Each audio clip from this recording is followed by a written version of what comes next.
a Hablemos de Paz y Derechos Humanos en Canal Capital. Nuestra invitada de hoy es una funcionaria de la Administración Distrital que por su recorrido en Colombia, en la defensa de los derechos humanos, en la defensa de los derechos de las víctimas, ha merecido un reconocimiento importante por su labor. Ella es Ana Teresa Bernal. Ana Teresa en este momento es la alta consejera para las víctimas en el gobierno distrital de Bogotá. Gracias, Ana Teresa, por estar aquí en Canal Capital. A ustedes muchas gracias. Ana Teresa, en esta tarea quizá el desafío más grande, el más complejo de todo este tema del conflicto es trabajar con las víctimas, porque significa verse de frente con el drama humano de personas que han sido afectadas por el conflicto interno. ¿Cuál es la experiencia personal suya, su impresión en este trabajo?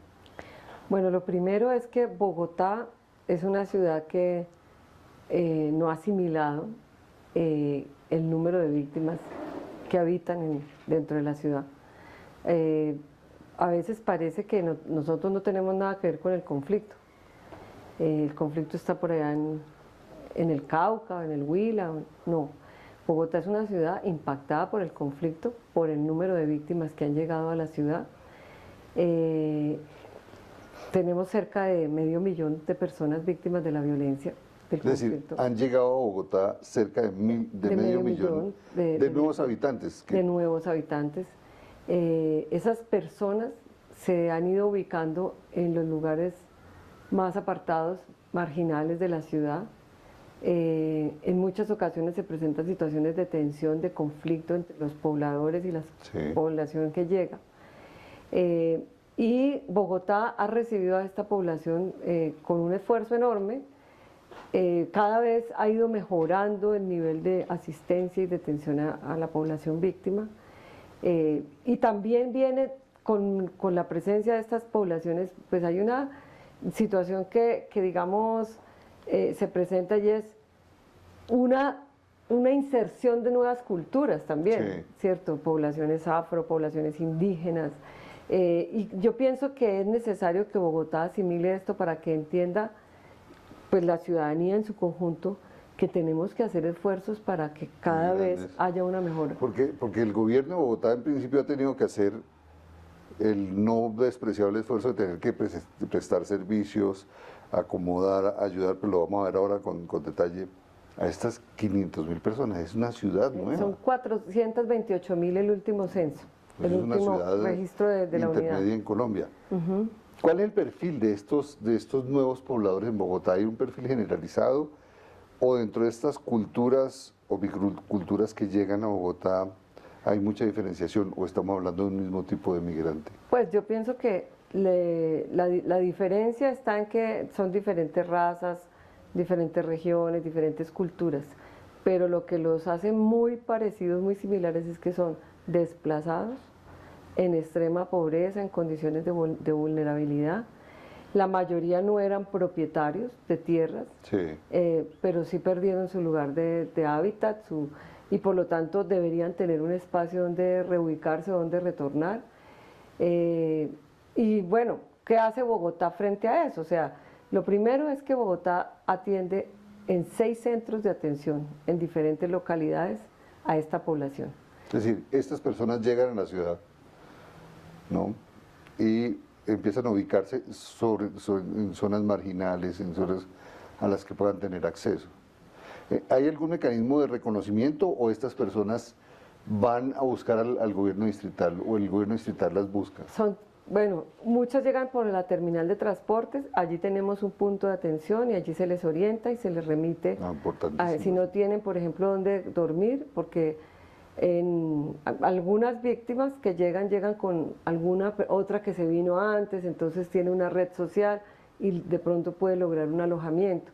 Pero las que no, tienen un alojamiento por parte del distrito, que es el Solferino, que es un lugar que la operación la hace la Cruz Roja con recursos del distrito, y allí tienen alimentación, tienen alojamiento, tienen atención médica, tienen atención psicológica. y allí pueden permanecer hasta 3 meses máximo, porque digamos la ley de víctimas habla de unos tiempos. Sin embargo, ahí tenemos algunas dificultades porque el gobierno nacional tiene que acoger luego la ayuda de emergencia. La ayuda nuestra se llama ayuda inmediata. La ayuda inmediata consta de bonos alimenticios, alojamiento, atención psicosocial, ubicarlos dentro de la ciudad. Pero tenemos dificultades cuando se cumple ese tiempo porque no viene la otra ayuda, entonces tenemos que prolongar nuestra ayuda. Eso implica recursos. ¿Cuánta plata estamos hablando? ¿Cuál es el presupuesto que tiene el programa de Solferino de atención, alojamiento, tratamiento, de la recepción a un desplazado por la violencia? ¿Cuál es el costo? Bueno, te voy a dar el costo general de la ciudad. Sí, por favor. En el año 2013, Bogotá puso 253.000 millones de pesos para la asistencia y atención a las víctimas del conflicto. De eso, comprendiendo no solamente la obligación que ha tenido como distrito, sino también la alternativa de tener que suplir lo que la nación está dejando de hacer. Exacto, como consecuencia de su ineficiencia. ¿Cuáles son los principales problemas que está enfrentando? Estoy tratando de ubicar a los televidentes, es, ok, llega la persona, llega a un lugar, por ejemplo, en la terminal de transportes, ahí lo atienden, se va a un hotel, lo alojan con su familia o con las personas que llegan. Se va a Solferino o a un hotel si no hay cupo en Solferino. Hoteles con los que el distrito tiene. Exacto. Ustedes tienen una red de hoteles donde reciben a una persona. Esta persona está hasta 3 meses. ¿Cómo hace el trabajo máximo, el distrito? Entonces, a buscarle el tratamiento, entonces, bueno, atención psicosocial, etcétera. ¿Cómo es ese? Entonces tenemos 6 centros de atención. Esos 6 centros de atención están ubicados en Ciudad Bolívar, Bosa, Rafael Uribe, Suba, Kennedy. Tenemos en Mártires y el centro de alojamiento. Tenemos entonces en estos centros de atención una red muy importante de asistencia que incluye salud, educación, vivienda, atención psicológica, estabilización económica. Entonces en estos centros de atención están los equipos, tanto del Bogotá, del distrito, como del gobierno nacional, la unidad de atención a víctimas, para las ayudas de emergencia. Entonces voy a explicar. Por favor. ¿Qué ayudas tiene una víctima? Ayuda inmediata. Que es, estoy en una situación, llego y me atienden, me dan un alojamiento, comida, etcétera, y puedo sobrevivir. Se le orienta para que denuncie ante la personería, que también está en los centros de atención, denuncie qué fue lo que le pasó, la personería luego remite eso a la Unidad Nacional de Víctimas y la unidad le da el reconocimiento o no le da el reconocimiento a la persona como víctima. Estudia el caso. En eso la unidad se demora un tiempo que a veces se alarga mucho. Entonces ahí Bogotá tiene que seguir atendiendo a estas personas hasta que la unidad no la reconozca. Una vez la unidad reconoce como víctima a una familia, la unidad tiene que empezar a darle la ayuda humanitaria de emergencia, que es una segunda fase del proceso. Tenemos un problema y es que la ayuda humanitaria de inmediata se está prolongando porque la emergencia no se está dando a tiempo. Entonces nosotros asumimos, no podemos sacar a la gente a la calle. Entonces, bueno, ahí hay un cuello de botella que es necesario atender. Y Bogotá tiene un plus porque digamos que la responsabilidad central de las entidades territoriales es la asistencia y la atención inmediata, pero hay otras responsabilidades y en eso el alcalde ha sido muy, ha hecho una insistencia enorme, es que no nos quedemos solamente en el asistencialismo, sino que ayudemos a que las víctimas recuperen su condición de ciudadanía, de dignidad.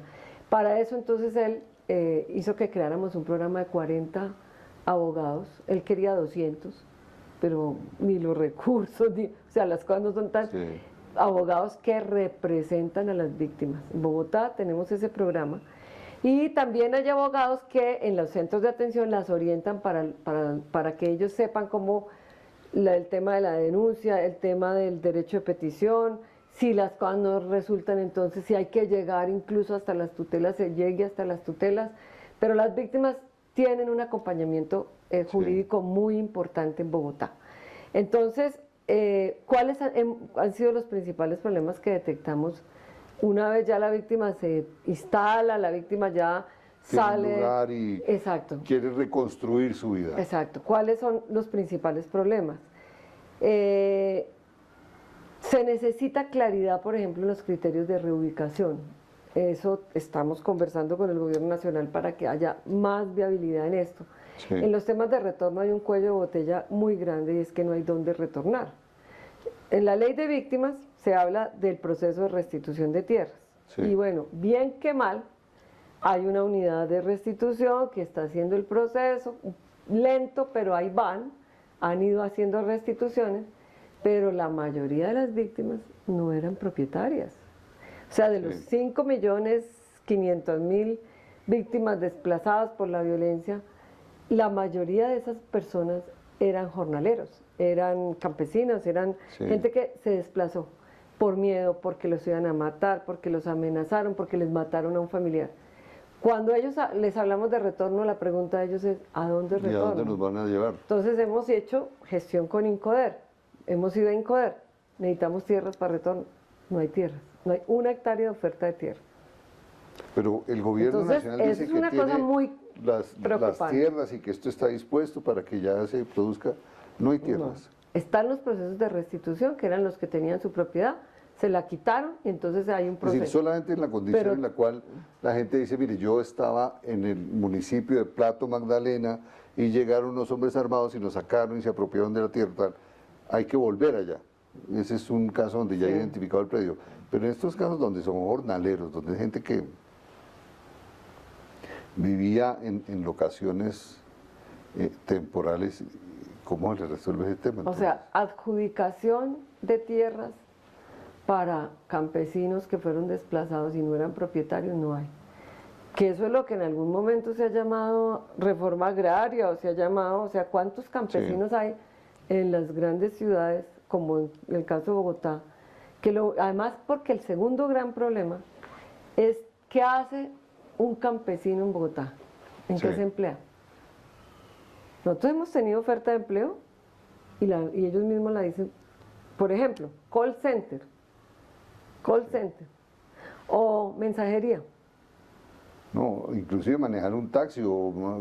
No conoce la ciudad. No conoce la ciudad, no se adapta, no tiene las condiciones para poder... Exacto. Entonces, ¿cómo se trabaja eso entonces, en la adecuación del perfil laboral? Nosotros hemos identificado 7.200 personas que hemos caracterizado, que le hemos orientado ocupacionalmente, de esas hemos remitido más de 4.000 a entidades como el IPES, y algunos se han empleado, pero la gran dificultad es que un campesino, un indígena que llega a Bogotá, tú le ofreces, ¿qué es lo que más ofrecen? Call center. Sí.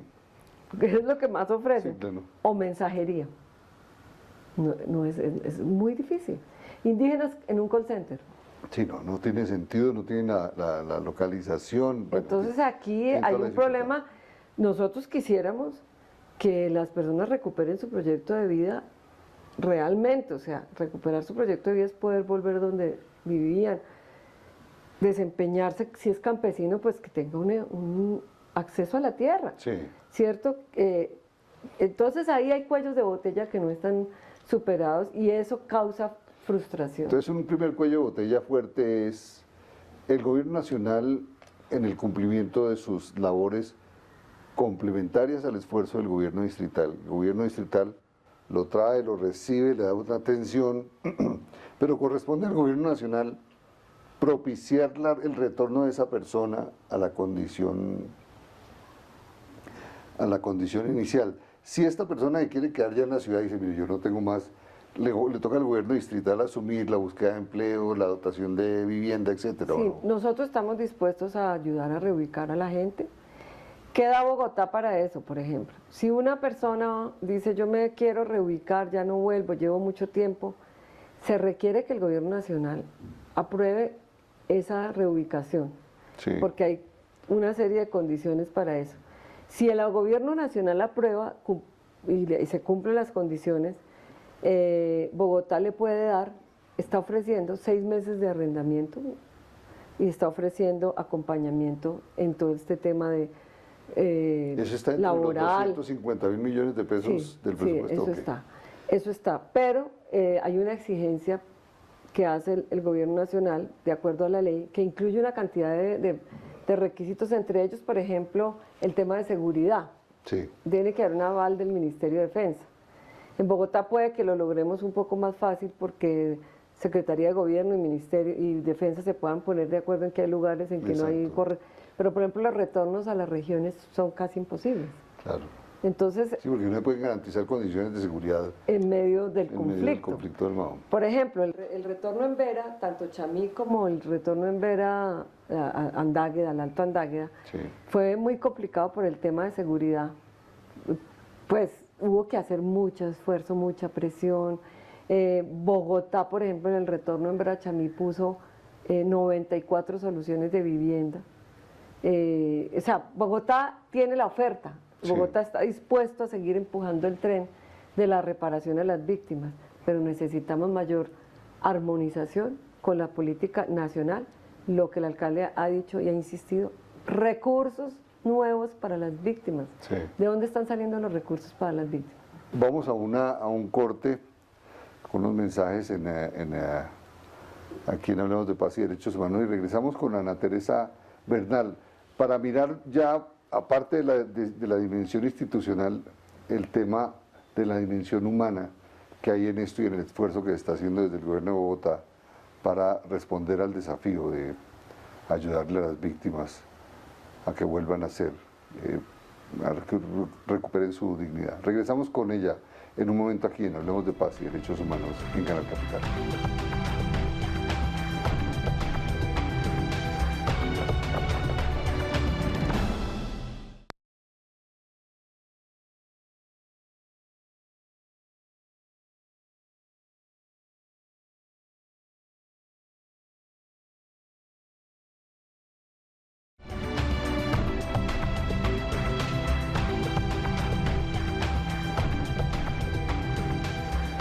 Regresamos en Hablemos de Paz y Derechos Humanos aquí en Canal Capital con Ana Teresa Bernal, alta consejera para las víctimas del gobierno distrital. Uno de los temas complejos ya en este esfuerzo institucional tan grande, ¿cuánta gente tiene en su equipo, Ana Teresa? Bueno, tenemos varios equipos, el más grande es el de la asistencia de atención que está en los centros, de los que ya nombré en las localidades. Tenemos un equipo de reparación integral, que es donde están los abogados de representación legal, equipo de participación. Psicólogos, médicos. Sí, trabajadores sociales, sociólogos, la mayoría psicólogos, abogados y trabajadores sociales. Son la mayoría. ¿De cuánta gente estamos hablando? Eso suma más o menos 210 personas. De eso, una de las cosas que hemos visto en la experiencia del gobierno nacional, por ejemplo, es que muchos de esos funcionarios se meten de cabeza en los programas como vemos acá en Bogotá, lo convierten en una especie de proyecto de vida y hay muchos de esos funcionarios que se descuelgan psicológicamente, que se revientan por la tensión, por la magnitud del drama. ¿Han tenido ese caso acá en Bogotá? Pues tenemos mucho estrés en la gente, eso es indiscutible, y estamos haciendo autocuidado. Entonces, una vez al mes hay un día de autocuidado. Yo creo que la gente, sobre todo la que está en los centros de atención, es la que más presión vive. Sí. Allí se presentan situaciones de amenazas de toma por parte de las víctimas, o cuando, por ejemplo, no se le da la ayuda que la víctima está esperando y la víctima ha ido, ha esperado. Muchas veces ellas se descomponen y agreden. Sí. Y todas esas situaciones, digamos, hay que manejarlas, saberlas manejar. Son situaciones comprensibles. Sí, hay situaciones muy dramáticas, muy dramáticas. ¿Cuál ha sido una situación que le haya impactado, Ana Teresa, que haya visto esa situación y diga, ¿no? ¿Qué situación se le viene ahora a la cabeza que le haya impactado verdaderamente? Muchas. Mamás solas con niños enfermos, que el bienestar familiar a veces se los quita porque no tienen la capacidad de sostenerlos y entonces eso es un drama muy grande. Tenemos situaciones en mujeres que han huido del conflicto y ya han traído, pues voy a contar una historia, pero Por favor. no voy a nombrar a la persona. Una mamá huye de la guerra del Caquetá, Sí. se viene con sus hijos, creo que eran 3, para que no los recluten. Ella se viene por tierra, está bastante enferma, llega al centro de alojamiento, allí se le recibe, a los 2 días se pone muy mal, la hospitalizan y muere en el hospital. Sus niños quedan solos. Sí. ¿Niños de qué edades? Niños de 14, 12 años más o menos. O sea, ella vino a salvar a sus hijos y se murió. Eso para mí fue muy duro, muy duro. O sea, lo que hace la guerra, ¿no? Sí. Destruyó una familia, mató a una señora, pues ella se enfermó y los niños quedan. Entonces, eso a mí me impactó muchísimo, muchísimo. Conozco otros casos. Una familia entera de Córdoba que viene, le quitan las tierras a los paramilitares en Córdoba y llegan acá a armar un grupo. Se van a vivir a distintos barrios y 2 de los hijos, eso salió una vez, creo que salió por los medios, un día tratan de traer luz a su casa porque no tienen luz y mueren electrocutados. Nunca se les resolvió el tema de las tierras, los muchachos se murieron, o sea, son un desencadenamiento de dramas humanos que son muy dolorosos. Tenemos permanentemente ese tipo de situaciones, pero también hay otras situaciones. Por ejemplo. Voy a contar otra. Un muchacho de Tumaco que le matan a su hermano, huye porque a él también lo van a matar, llega a Bogotá hace 3 años y hoy ya tiene una plataforma para traer de Tumaco pescado, mariscos. Se inventa un pescado relleno, que es como un nuevo producto, y ya tiene un crédito muy importante para lograr superar esa situación de crisis. Entonces, uno dice, hay gente que tiene un demasiado valor y fuerza demasiada garra para salir para seguir viviendo y para seguir luchando. Entonces, digamos que uno cuenta todas ese tipo de situaciones. En esto vemos que esta población que es víctima, después también es victimizada, como usted bien explicaba en la primera parte, porque les tocaba salir hacia un lado, o van al bienestar familiar, les quitan los niños, en fin, o las ayudas se demoran. Y el perfil es un perfil donde la gente se encuentra entre muchas culturas por las diferencias culturales o las diferencias de clima, de credo, etcétera, se encuentran en la condición de víctima. ¿Hay conciencia en esas víctimas de una condición particular que tienen? ¿O no es tan consciente de que es víctima? Yo pienso que ya hay mucha conciencia de las víctimas, de su condición de víctima. Y lo que pasa es que siento que en Bogotá había un fenómeno muy complicado y es que, digamos, durante mucho tiempo se dio solamente la ayuda humanitaria inmediata, que era el alojamiento, el bono, y luego la ayuda de emergencia, que se volvió como una limosna. Se volvió una cosa, o sea, porque es que hay un círculo muy raro. Muchas víctimas no quieren acceder a empleo porque pierden la ayuda humanitaria. Sí. O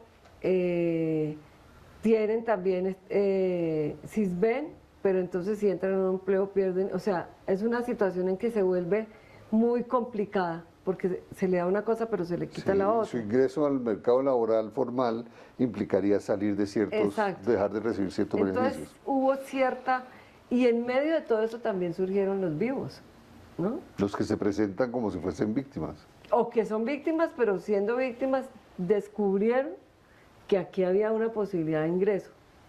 Y entonces empiezan a tener relaciones con las instituciones, encuentran cómo es la cosa, el camino, y entonces las que van llegando, ellos les van diciendo, no, yo le ayudo para que le den su ayuda, pero déjeme que yo soy su intermediario. Y ahí de por medio, él le cobra a la víctima. Entonces eso le cobra y terminan la víctima dando la mitad a veces Son de como la... cadenas extorsivas. Sí, sí. Y entonces se presentan situaciones de personas que se convirtieron en mediadores entre el Estado Sí. y la víctima, Sí, ganando de intermediarios. recursos públicos y Exacto, necesidades exacto, sociales. Exacto. ¿Los bogotanos tenemos conciencia de ese problema de las víctimas? Yo pienso que no, que la mayoría, o sea que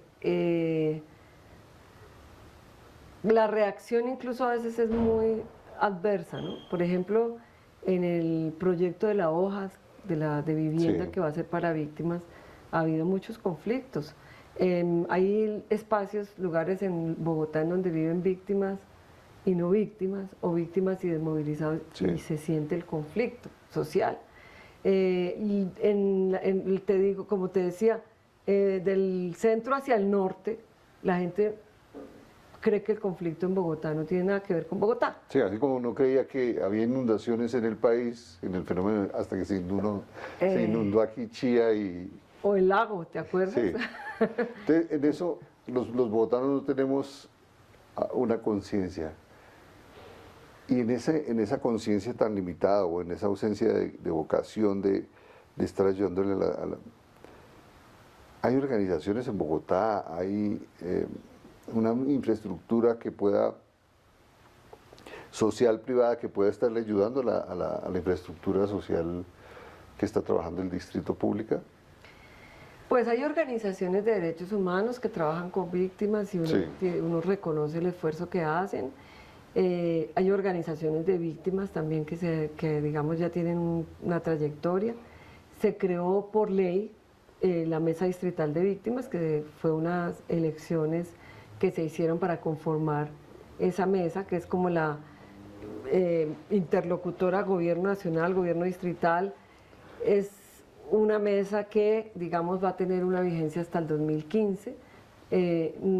Bogotá garantiza la participación de estas personas, son 26 miembros de la mesa distrital, Bogotá les dio oficinas. ¿Y estos fueron elegidos dentro de las víctimas? Sí, pero nosotros creemos que debe haber un proceso eleccionario bastante con más mayor participación en las localidades. Digamos que para empezar es un proceso importante que se haya dado y que haya una representación de las víctimas, pero creemos que debe ser mucho más representativo, que debe haber más participación local, que debe haber mesas locales, y en eso estamos, digamos, trabajando. Y también consideramos que es importante que los alcaldes locales, las personerías locales y todas las entidades a nivel local se involucren a apoyar los procesos participativos. Es una cosa que vamos a impulsar desde ahora. Mesas locales de participación de las víctimas. El alcalde incluso habló de ojalá fuera por UPZs, o sea, que ojalá la participación fuera mucho más... es unidad de planificación social, ¿no? Sí, entonces zonal, perdón. Vamos a empezar por las locales, ¿cierto? Sí, que es la mínima unidad de planificación en el territorio. Exacto. Que en este momento Bogotá le está garantizando a la mesa distrital una oficina en el pleno centro, a 1 cuadra de la alcaldía, a 3 cuadras de la Unidad Nacional de Víctimas, a 4 cuadras de la personería, una oficina con 2 salas de juntas, 10 puestos de trabajo. Bogotá financia eso, paga eso. Todas las reuniones están garantizadas en alimentación, refrigerios, almuerzos, transporte en Transmilenio, tarjeta Transmilenio para que puedan hacer las diferentes diligencias que tengan que hacer. O sea, hay garantías para la participación. En ese proceso, una vez ya en los casos retorna la víctima, se atesta la atención inmediata, después hay una atención de emergencia. ¿Bogotá tiene programas para reinsertar a esas personas en la vida laboral? Vamos a empezar un trabajo muy fuerte con el IPES. El IPES tiene un recurso ¿El IPES es el Instituto para la Estabilización Económica de toda la población vulnerable.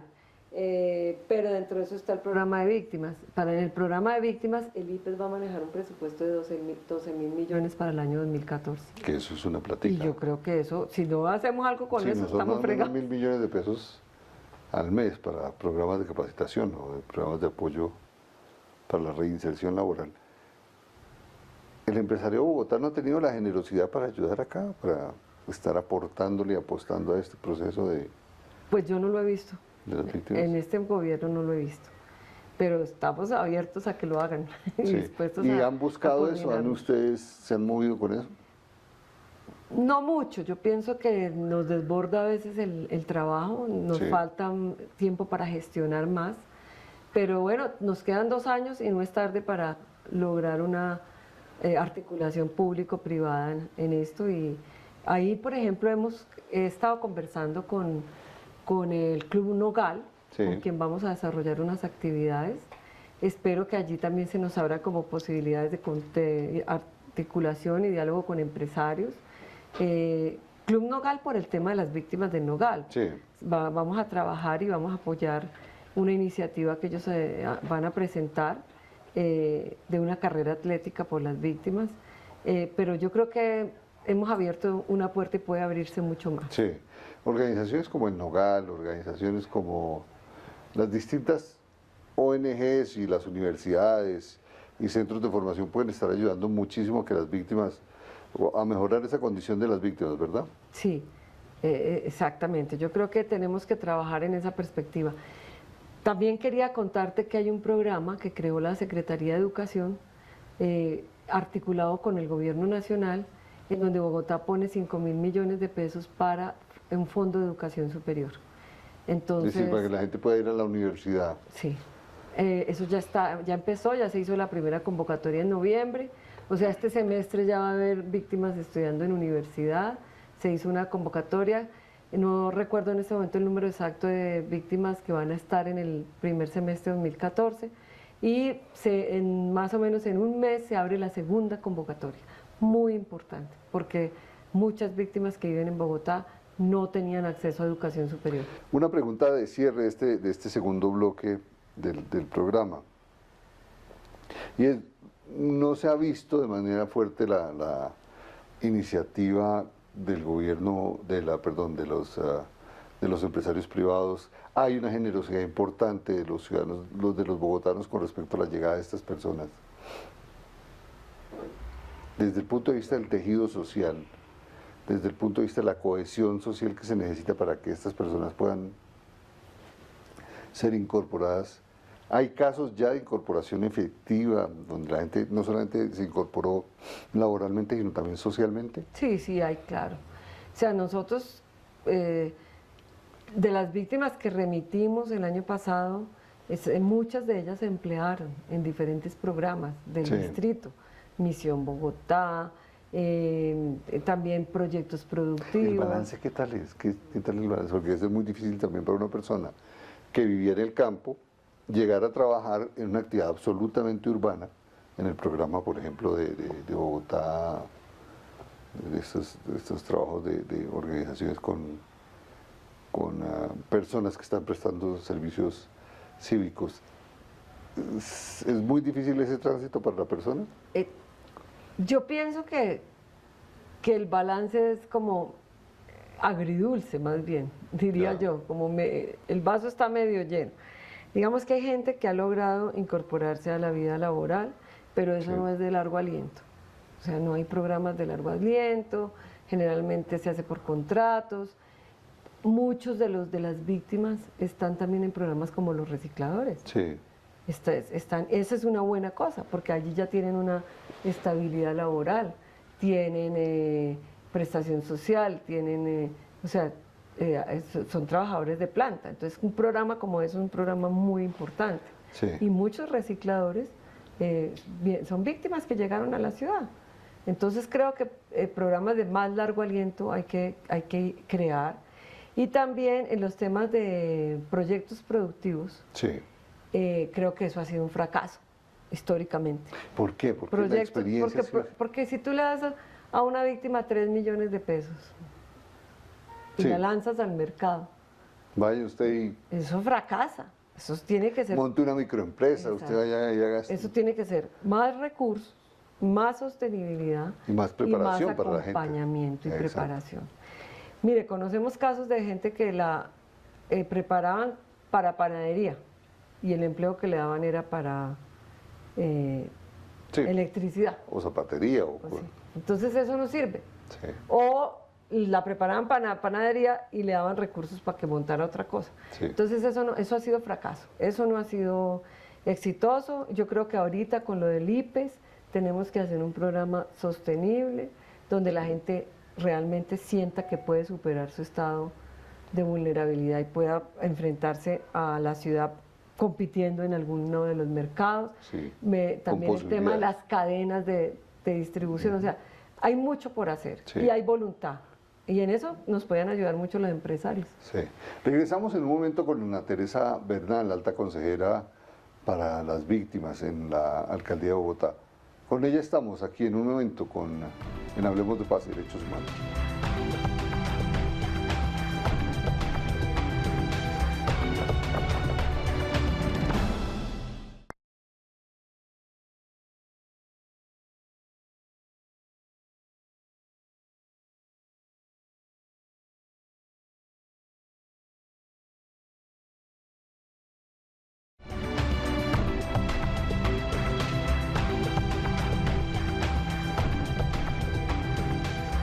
Regresamos en Canal Capital, en Hablemos de Paz y Derechos Humanos con Ana Teresa Bernal, alta consejera para los temas de víctimas en Bogotá. Ana Teresa, viene un momento que va a ser muy difícil, hay un proceso de negociación del fin del conflicto armado en La Habana. Y eso va a suponer que una vez se acuerde lo que se acuerde, eso que se negoció, tenga que llegar al territorio. Y a partir de ahí, entonces, vamos a tener los gobiernos locales y departamentales que asumir unas tareas de posconflicto. Bogotá destina 250.000 millones de pesos al tratamiento de víctimas. Y muy seguramente lo previsible es que ya una vez se firmen esos acuerdos, van a empezar a llegar más y más personas. Unos más vivos que otros, van a llegar víctimas. Y desmovilizados. Y desmovilizados. Y eso va a ser un problema. Con estos recursos, ¿el distrito ha pensado en formas alternativas de financiamiento de lo que se viene, de la tarea que se viene a futuro? Pues desde el primer día de gobierno, el alcalde Petro habló por una parte habló de la necesidad de una modernización tributaria para tener recursos nuevos para todo el tema de víctimas. Eso se propuso en el Consejo de Bogotá, no salió adelante y lo va a volver a proponer. ¿Y por qué no salió adelante? No entendemos por qué, a ver, si para la ley de víctimas hubo un consenso tan importante a nivel de Congreso, no entendemos cómo en el Consejo de Bogotá no hubo un consenso para nuevos recursos para el tema de víctimas. ¿Cuánto estaba pidiendo? No recuerdo ahorita la cifra, pero es una propuesta que se va a volver a presentar este año. Entonces eso está ahí. La otra propuesta que hizo el alcalde fue en el encuentro de ciudades capitales, en uno de los encuentros, creo que fue en el segundo encuentro o tercer encuentro de ciudades capitales, fue el de la necesidad de, con miras a lo que tú has dicho, que viene, si se logra este proceso, sacar adelante un acuerdo. Los que van a tener la tarea. Él habló de la necesidad de un bono de paz. ¿En qué consistía la propuesta? Actualmente existe un bono de guerra. Sí. Volver ese bono un bono de paz. Es decir, la contribución que se hacía a través del llamado bono de guerra es los que tienen más recursos tienen que aportar una especie de impuesto para financiar la acción de las Fuerzas Armadas en el combate. Exacto. Que eso se vuelva bono de paz. Que eso se vuelva, entonces, es para el posconflicto. Y sirva para las víctimas y para los desmovilizados. O sea, yo creo que en esto hay que ser muy generosos en el sentido de qué van a vivir estas personas que estaban hoy que no saben hacer hasta ahora sino la guerra. Tienen que buscársele alternativas de empleo, de procesos y recursos, más recursos para las víctimas. Mira, te voy a dar un dato muy preocupante. ¿Cuántas víctimas recibió Bogotá en el año 2013? 13.000 víctimas. ¿De dónde? El conflicto sigue. O sea, el conflicto no ha parado. Estábamos negociando ya y el conflicto no para. ¿Y dónde hay recursos nuevos adicionales para eso? La gran preocupación ha sido, los pobres están sosteniendo a las víctimas. Un riesgo muy grande, Ana Teresa, es la institucionalización. Es decir, vamos a ser conscientes de que las víctimas no son de los 3 meses que hay la atención, sino estas víctimas que llegan es población nueva, que van a ser bogotanos, son bogotanos por adopción y hay gente que no podemos sacar de la ciudad. Sí. Habrá unos que se les entregue tierra y se van a volver a sus labores en el campo, pero habrá otros que hay que reinsertarlos acá, que hay que darles un trabajo y que hacer un acompañamiento, y eso implica un trabajo de más de 3 meses, esa reinserción, o ese efecto de devolver la ciudadanía a las personas que por el conflicto no la han perdido. Y un riesgo grande es que no tenemos la institucionalidad suficiente. Esto de una alta consejería es un mecanismo temporal que depende del alcalde de turno. El próximo alcalde que llegue y decida que no hay alta consejería, puede echar atrás un esfuerzo grande. Es un riesgo muy grande. ¿Qué fórmula se ha pensado ustedes hay para gente que habla, institucionalizar? incluso en el Consejo de Bogotá hablaron hasta de lo que se debía crear en una secretaría. Sí. Hubo un concejal que un día habló de eso. Y hay víctimas que también dicen lo mismo. Yo digo, bueno, yo también sería partidaria de eso, pero arranquemos por una unidad administrativa. Me parece que sería una buena, digamos, nos quedan 2 años, que tendríamos el tiempo para avanzar hacia una unidad administrativa, como existe la Unidad Nacional de Víctimas, existe en Bogotá la unidad administrativa que tendría autonomía, tendría más músculo administrativo, político también, y no quedarnos pues en la oficina dentro de la Secretaría de General adscrita al despacho del alcalde. Para arrancar creo que fue una buena cosa, porque estamos adscritos al despacho, el alcalde está muy pendiente, con el alcalde, digamos que para arrancar fue muy bien. Necesita institucionalizar esto. Y sobre todo con lo que tú dices, viene un periodo en que si se logra un acuerdo de paz, se va a necesitar una institucionalidad mucho más sólida. Eso yo creo que el Consejo aprobaría eso. Sí. Entonces hay que avanzar en ese tema y hemos estado trabajando, ya tenemos unos avances en ese sentido. En la expectativa de las firmas de los acuerdos de La Habana, ya el gobierno de Bogotá ha pensado, ha previsto, ha premarcado un escenario posible de llegada aquí de víctimas y desmovilizados. Pues digamos que hemos discutido el tema en varias ocasiones a nivel de los encuentros de ciudades capitales. Sí. Se ha hablado del tema, se ha hecho un llamado, digamos, a todos los alcaldes para que tengan en la cabeza una situación como esta. Hay gente muy proactiva dentro de los distintos alcaldes, pero digamos que se haya hecho ya una estrategia, no se ha hecho una estrategia. Yo creo que hay que hacerla, que estamos en mora, digamos, de pensar una estrategia para esta situación que es previsible totalmente. Yo quiero cerrar esto con una lectura un poco más personal, Ana Teresa. Usted ha estado al frente estos años de una tarea importante como consejera de víctimas, pero usted ha tenido una carrera bastante larga en el tema de derechos humanos. Y eso no ha sido una carrera sobre todo de paz, difícil. que es mi tema del corazón. Hoy usted, después ya de todo este proceso de ver lo que se ve en la perspectiva del gobierno, de las negociaciones de La Habana, que está y que ha estado en un gobierno con recursos, moviendo la no despreciable suma de 250.000 millones de pesos, donde ya se encuentra con unos instrumentos donde puede actuar. ¿Cómo se siente? ¿Cuál es el balance como personal ya de esto? Es decir, bueno, ya he estado peleando por el tema de la paz, he estado peleando por el tema de derechos humanos.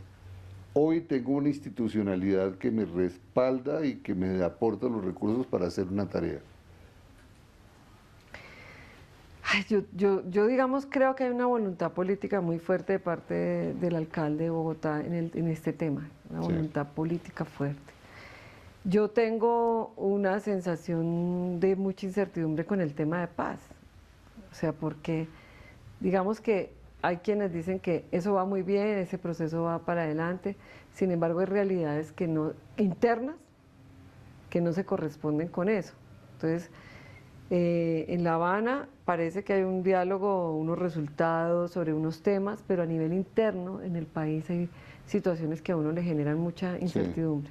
Por ejemplo, el tema, la misma implementación de la ley de víctimas. Sí. ¿Cómo es posible que no haya tierras para los campesinos desplazados? Oferta de tierras, de adjudicación. Eso nos pone a pensar hasta dónde va la voluntad realmente para que esto cambie. El tema agrario, los acuerdos agrarios que se han hecho con los campesinos, paro agrario, hasta dónde se está cumpliendo en ese sentido. El tema de la participación de la sociedad en el mismo proceso, yo siento que es como una cosa tibia, no tiene la fuerza. Yo estuve en el Caguán 3 años y soy muy consciente de los errores y de las dificultades de ese proceso, pero también creo que tenía más fuerza de ciudadanía. Recuerdo que al Caguán fueron 28.000 personas llevando propuestas y propuestas y propuestas. Digamos, yo no estoy cerca del proceso de La Habana, pero no veo como esa efervescencia que hubo en un momento. Digamos que el tema también de derechos humanos, o sea, cuando uno lee por ahí denuncias, Twitter, etcétera, donde la Marcha Patriótica habla de 30 asesinatos de miembros de la Marcha Patriótica, uno dice, ¿qué está pasando? Sí. Se va a volver a repetir la historia de la Unión Patriótica. Entonces entra uno como en muchas dudas. Entonces yo creo que el presidente tiene también una voluntad de paz, las FARC tienen una voluntad de paz, pero no existe todavía la confianza en que las condiciones están creadas para que salgamos adelante. Sí. Tengo muchas dudas todavía. Es decir, estamos en una situación podemos llegar a muchos acuerdos en La Habana y se puede firmar lo divino y lo humano. Sí. Una cosa es la firma de ese acuerdo y otra es el despliegue de eso en el territorio. Ahora, eso es otra el cosa. país está muy polarizado. Miren, en el año 97, la mayoría de los que hoy están en contra de la paz estaban en la paz. Sí, claro. Estaban en la paz.